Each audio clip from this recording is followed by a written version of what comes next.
有个时候，摩揭陀国的阿舍氏王率领军队突袭占领了迦湿国，并且率领军队入侵焦萨罗国。焦萨罗国的波斯匿王仓促应战，由于准备不足，波斯匿王的军队出师不利，被阿舍氏王的军队击败。波斯匿王退守焦萨罗国的首都舍卫城。波斯匿王在舍卫城中与大臣们紧急地召开军事会议，以此来想办法应对阿舍氏王军队的继续入侵。在各位大臣和谋士的建议下，波斯匿王派出信使到各个与焦萨罗国已经结盟的国家，请求援兵，并与一些与他自己关系密切的国王附上救援焦萨罗国的策略。没有过多久，8个国家的国王承诺出兵帮助波斯匿王击退阿舍氏王的军队，其中4个国家乘阿舍氏王率兵在外，摩揭陀国国内军队空虚，占领了摩揭陀国的大片领土，并包围了摩揭陀国的首都。另外的4个国家偷袭并烧毁了阿舍氏王军队的大量粮草。阿舍氏王的军队一下子陷入了绝境，军心涣散，士兵为了争抢粮食而互相争斗，逃兵也越来越多。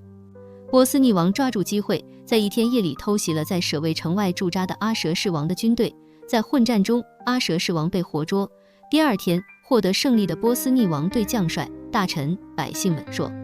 这个阿舍氏王，我没有做什么对不起他的事情，他还是我的外甥，可是他这个不知天高地厚的小子，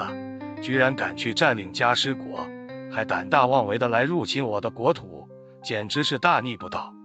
他的父亲都不敢这样做，到底是谁给了他这样大的胆子？我要将他所有的大象军团、骑兵军团、战车军团、步兵军团全部都收编在我的麾下。看在他父亲的份上，看在他是我外甥的份上，我饶他不死，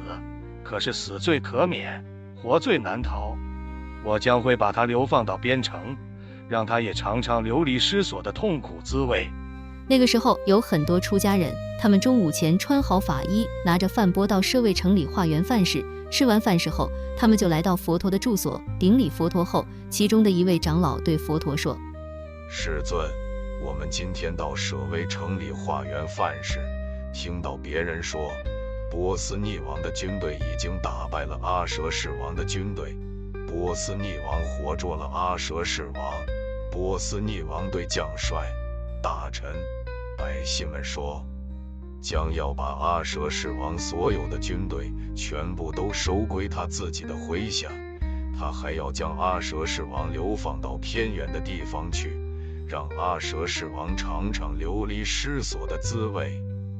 那时佛陀已经知道了这件事情，就对前来求法的出家人说：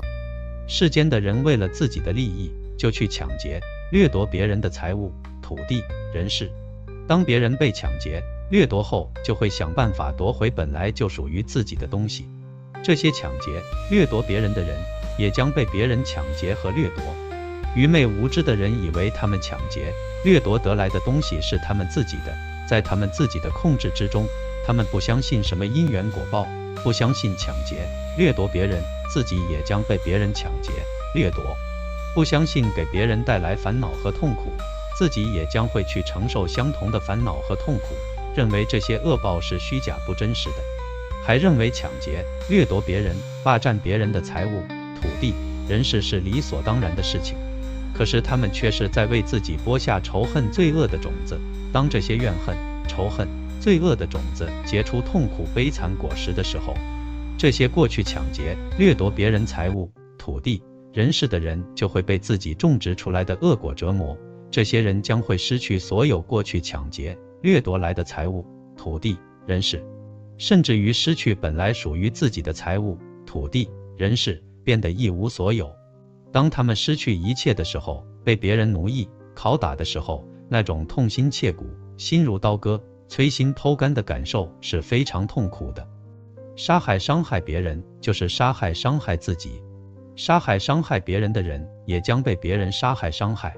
击败别人获得胜利，就是击败自己，让别人获得胜利。击败别人让别人烦恼痛苦的人，也将被别人击败，让自己也烦恼和痛苦。讽刺、挖苦、侮辱、诽谤别人，就是讽刺、挖苦、侮辱、诽谤自己。讽刺、挖苦、侮辱、诽谤别人，别人也将讽刺、挖苦、侮辱、诽谤自己。